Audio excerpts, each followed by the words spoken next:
Colette is a tough character. She's had to not only survive but flourish in a world that is kind of closed off to women and difficult for women, challenging. Colette has a very tough exterior, but inside she's very sensitive, very vulnerable. She's very touched by the fact that Linguini needs her.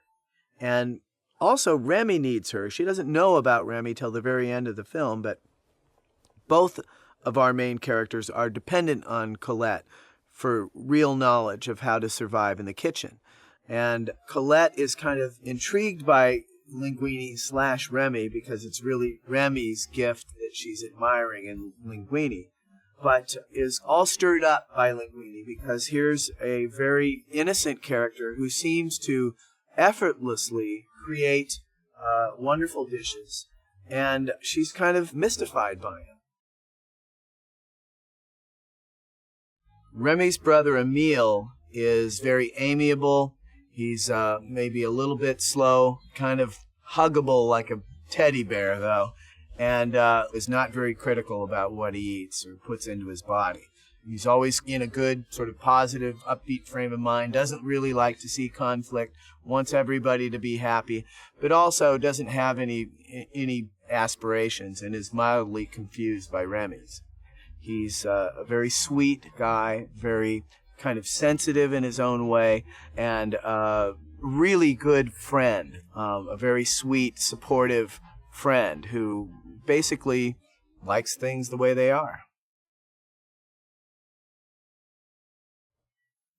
Chef Gusteau, who is kind of the driving influence for Remy, starts the film as a real guy who's written these cookbooks and is famous for his restaurant, his food, his approach to food, very well known. But very early on in the film, we learn that he's died. The Gusteau that we see in most of the film is not the real Gusteau, it's Remy's imagination of what Gusteau would be. He doesn't know anything that Remy doesn't really already know. It's just that it takes a form that spurs Remy on.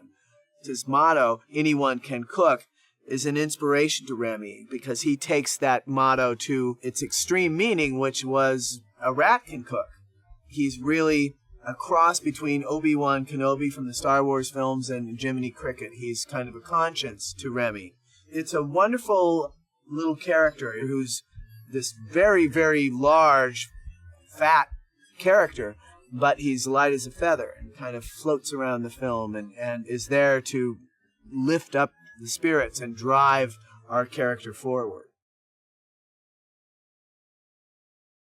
The key relationship in the film is not between the rats, but between our lead rat, Remy, and our lead human, Linguini. Like the Emile character, Linguini is very sweet. He's naive. He doesn't know much about the world, but he does have some sort of strong internal core. He does have a relatively open mind because he's open to this very strange relationship that he has with the rat. He's the only one that really sees how gifted the rat is. So even though he doesn't come across as a super smart character, he actually is very intuitive and very connected in many ways. But the key thing to remember is that Linguini is being kind of taken over by this other being, and he's trying to act like nothing unusual is happening, which is bizarre in and of itself because he's moving around the place like a puppet. Our main character, Remy, is a dreamer. He is drawn to food in a way that's very different from anyone else in his clan. He is drawn to fine food. Rats are not known for being especially critical about food. They'll eat just about anything. And Remy is very much sort of an outcast because he only wants to eat really fine food. And he's drawn to the differences in tastes and how to combine them, almost like a painter combines colors. He is given to passion. He has very strong opinions about things. He sounds like a wise guy, but he also sounds like somebody who experiences things on a deeper level than the other rats. Our sous chef, Skinner, is our sort of comic villain, and he's a little dictator of the kitchen. He is all about keeping people in line, and he's particularly interested in the fast food, the frozen food, stuff that's going to make him a little more money. Skinner is kind of a cross between Salieri from Amadeus and Chief Inspector Dreyfus from the Pink Panther films. He's like Salieri in that he is capable of seeing when Linguini does something special and new. He's able to recognize somebody else's genius, but he also doesn't want there to be any genius that changes the way things are. So that's the Salieri part. The Chief Inspector Dreyfus part is that he cannot comprehend how this idiot is able to constantly excel. He can't figure it out. He doesn't know what the secret is. He thinks maybe the guy's a genius, pretending to be an idiot. He can't figure it out, but he's completely haunted in the way that Chief Inspector Dreyfus is completely undone by Inspector Clouseau, who's an incompetent who always manages to win the day. For anybody that's writing, I think you imagine you're perfect actors. I haven't reviewed Gusteau's in years. My last review condemned it to the tourist trade. It's been one of the highlights of my life to be able to write something for Peter O'Toole. I said, Gusteau has finally found his rightful place in history right alongside another equally famous chef, Monsieur Boyardee. Great.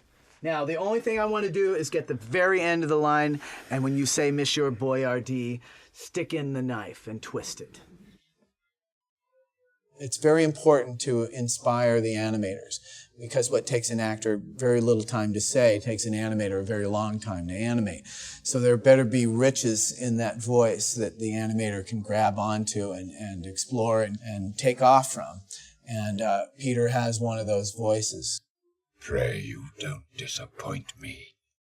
Ego is sort of a cautionary tale about what can happen to somebody who cares more about what they think about something than the thing itself. He convinces himself that no food is up to his standards, and that's kind of why he's thin and he doesn't eat much and seems to be more and more constricted. That's kind of why we went over the top and shaped his office kind of like a coffin, is that it's kind of a dead end to be so self-obsessed. But rather than being a one-dimensional portrait of a critic, he actually ends up surprising us because he sort of finds that he does love food if it's cooked with honesty and conviction, but the food has to connect with an older, more innocent part of himself.